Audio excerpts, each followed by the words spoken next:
The representative of Somalia has asked for the floor to make further statement. I give him the floor. Thank you, Mr. President, for giving me again the floor.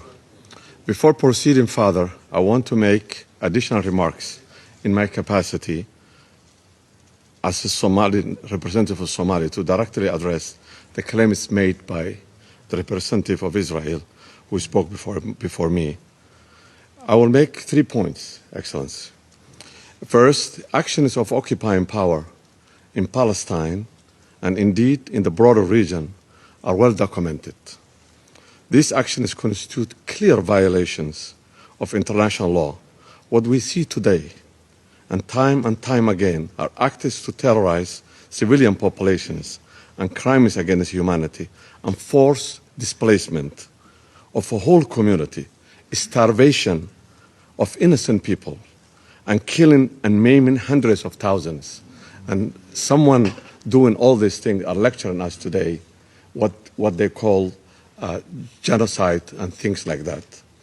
I'm shocked to listen to the outrageous comments from the Israeli representative.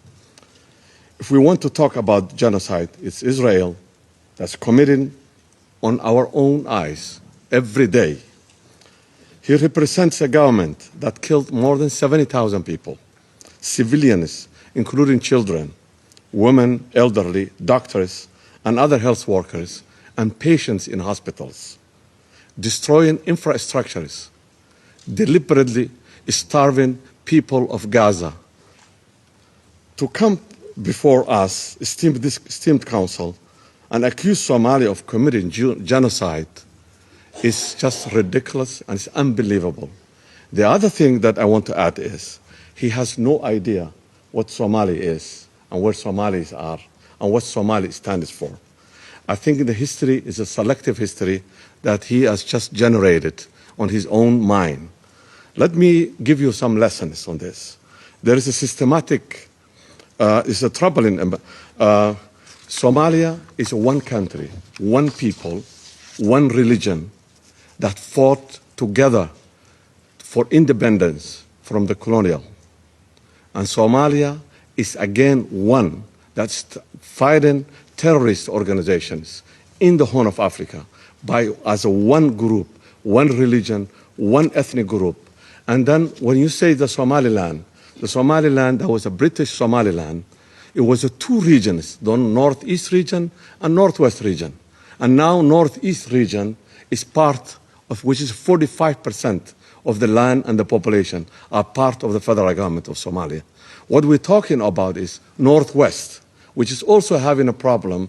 Half of northwest is now all the region, which is close to the Djibouti border. And they are totally against what the Isaq people that you say, Isaq genocide. And there was no such genocide in Somalia that took place. Somalia had a civil war, and the civil war has its own effects. And we believe the civil war was also financed from outside.